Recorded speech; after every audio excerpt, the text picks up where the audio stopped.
اعوذ باللہ السمیع العلیم من الشیطان الرجیم بسم اللہ الرحمن الرحیم یا ایہا الذین آمنوا لا تقربوا الصلاة وانتم سکارى حتى تعلموا ما تقولون ولا جنبا الا عابري سبیل حتى تغتسلوا وَإِن كُنتُم مَّرْضَىٰ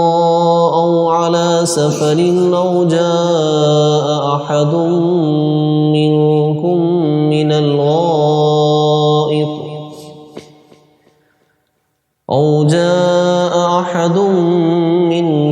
مِّنَ الْغَائِطِ أَوْ لَامَسْتُمُ النِّسَاءَ فَلَمْ تَجِدُوا مَاءً فتيمموا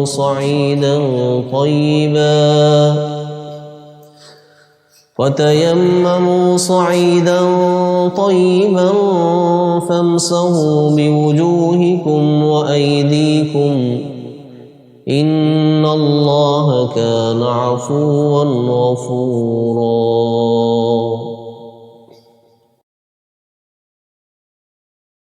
قرآن مجید نے شراب کی جو حرمت ہے اس کو 3 مراحل میں اللہ رب العزت نے گزارنے کے بعد اس پہ پابندی لگائی ہے۔ پہلا مرحلہ یہ تھا، سورہ البقرہ میں اللہ رب العزت نے بیان فرمایا کہ وہ آپ سے شراب کے متعلق پوچھتے ہیں اور جوئے کے متعلق، تو آپ کہہ دیجئے ان دونوں میں بہت بڑا گناہ ہے اور لوگوں کے لیے نفع بھی ہے، لیکن ان دونوں کا گناہ ان کے نفع سے بڑا ہے۔ تو بعض لوگوں نے اسی وقت جوئے سے اور شراب سے توبہ کر لی اور اس سے باز آ گئے۔ دوسرا مرحلہ، دوسرے نمبر پر یہ والی آیت جو میں نے آپ حضرات کے سامنے تلاوت کی ہے کہ اللہ رب العزت نے فرمایا کہ اہل ایمان تم نشے کی حالت میں نماز کے قریب نہ جاؤ، جب تم اس قدر حواس باختہ ہو چکے ہو کہ تمہیں پتہ نہیں چل رہا کہ تم کیا پڑھ رہے ہو، تو ایسی حالت میں نماز کے قریب نہ جاؤ۔ حضرت علی رضی اللہ تعالیٰ عنہ فرماتے ہیں مکی دور تھا، ابھی تک شراب کی جو حرمت کی آیت تھی وہ نازل نہیں ہوئی، تو حضرت عبد الرحمن بن عوف رضی اللہ تعالیٰ عنہ کے گھر میں کھانے کی دعوت تھی اور انہوں نے اس کے بعد شراب پلائی، تو شراب پینے کے بعد نماز کا ٹائم بھی ہو گیا، تو حضرت علی رضی اللہ تعالیٰ عنہ امامت کروا رہے تھے۔ سورہ الکافرون کی جو نے تلاوت کی جس میں آتا ہے قل یا ایھا الکافرون، آپ کہہ دیجئے کافرو، لا اعبد ما تعبدون، کہ میں نہیں عبادت کرتا جن کی تم عبادت کرتے۔ انہوں نے پڑھ دیا اعبد ما تعبدون، یعنی شراب کا اثر ہوا تھا تو پڑھ دیا کہ میں بھی عبادت انہی کی کرتا ہوں جن کی تم کرتے ہو، تو اللہ رب العزت نے اس آیت کو نازل فرما دی۔ یہ دوسرے مرحلے کی آیت ہے، اور تیسرے مرحلے کی آیت سورہ المائدہ میں ہے جس میں اللہ رب العزت نے حتمی طور پر شراب کو حرام قرار دے دیا اور کہا کہ اب اس کے بعد کوئی شراب نہ پیے۔ تو یہ دوسرے مرحلے کی آیت ہے، اللہ رب العزت نے اس میں چند ایک احکامات بیان کیے ہیں۔ اللہ فرماتے ہیں یا ایھا الذین آمنوا، اے اہل ایمان، لا تقربوا الصلاۃ وانتم سکارى، مت تم نماز کے قریب جاؤ اس حال میں کہ تم نشے میں ہو، حتی تعلموا ما تقولون، حتیٰ کہ تم جان جاؤ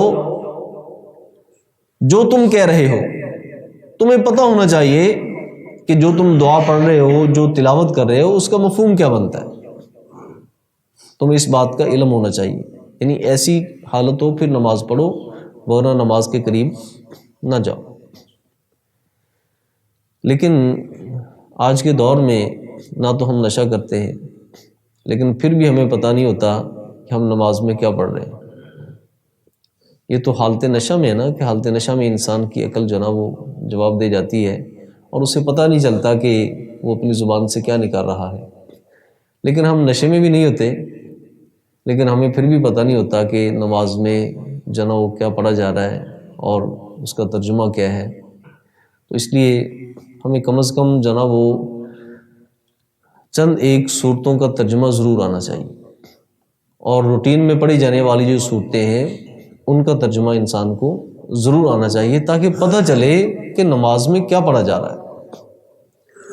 تو فرمایا کہ اس حالت میں تم نماز کے قریب نہ جاؤ جب تک تمہیں یہ پتہ نہ چل جائے کہ تم جو پڑھ رہے ہو اس کے معنی کیا ہے۔ ولا جنباً، نہ ہی حالت جنابت میں، یعنی تم پہ غسل جب فرض ہو چکا ہو اس وقت بھی تم نماز کے قریب نہ جاؤ۔ حالت جنابت میں تم نماز کے قریب نہ جاؤ، ہاں الا عابری سبیل، مگر تم رستے کو عبور کرنے والے ہو، جب تک حتی تغتسلوا، جب تک تم غسل نہ کر لو۔ اصل میں یہ تھا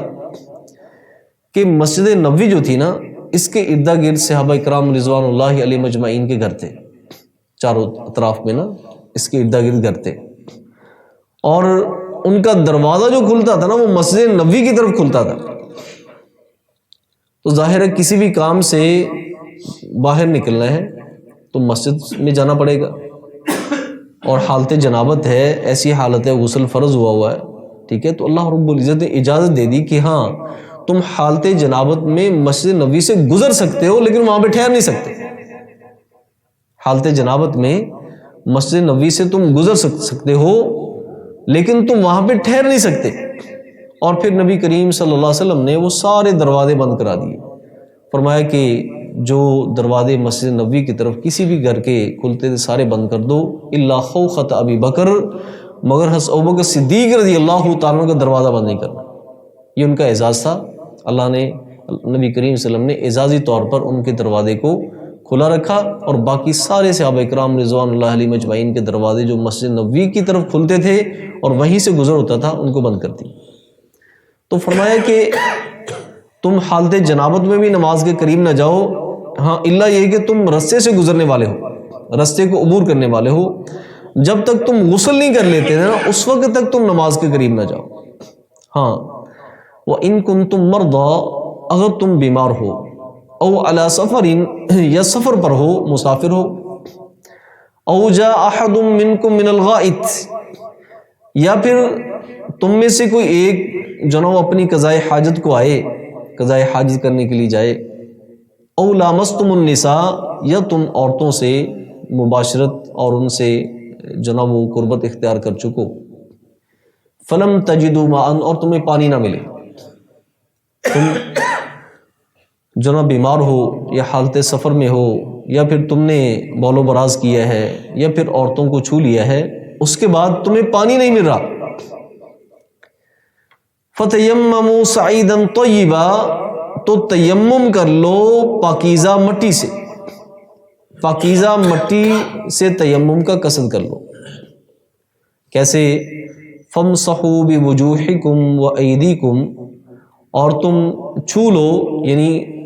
مٹی کو ہاتھ لگانے کے بعد تم چھو لو اپنے چہروں کو اور اپنے ہاتھوں کو۔ تیمم کا طریقہ کیا ہے؟ نبی کریم صلی اللہ علیہ وسلم نے ایک صحابی کو، حضرت عمار رضی اللہ تعالیٰ عنہ، انہوں نے حالت سفر میں تھے اور ان کے اوپر غسل واجب ہو گیا، تو انہوں نے کیا کیا کہ غسل کیا جاتا ہے، فرضی غسل کیا جاتا ہے، اگر پانی نہ ہو تو ان کو تیمم کا پتہ نہیں تھا،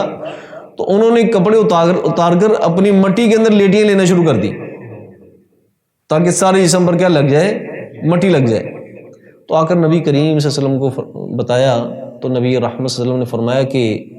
تمہیں یہی کافی تھا کہ آپ جو نا اپنے دونوں ہاتھ زمین پر مارتے اور انہیں جاننے کے بعد یا پھونک مارنے کے بعد ہاتھوں کا مسح کرتے اور اپنے چہرے کا، بس یہی تمہیں کافی تھا۔ تو یہی تیمم کا طریقہ ہے، آپ مٹی پر ہاتھ لگائیں، ایسے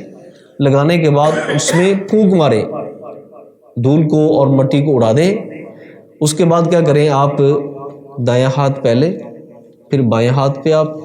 پھر اس کے بعد اپنے چہرے پر، بس ایک بار یہی تیمم. تو اللہ فرماتے فَامْسَحُوا بِوُجُوهِكُمْ وَأَيْدِيكُمْ، بس تم اس مٹی کے ساتھ چھو لو اپنے چہروں کو اور اپنے ہاتھوں کو. ان اللہ کان عفوا غفورا، یقیناً اللہ رب العزت کی ذات معاف کرنے والی اور بخشنے والی ذات ہے. یعنی اس میں جو کمی کوتاہی ہو جاتی ہے اور پانی نہیں مل پاتا، اللہ رب العزت نے تیمم کا اس کا قائم مقام قرار دیا ہے، تو یہ اللہ رب العزت کی طرف سے یہ درگزر ہے، اور وہ ذات کیا ہے؟ بخشنے والی ذات ہے. سبحانک اللہم و بحمدک، اشہد ان لا الہ الا انت، استغفرک و اتوب الیک.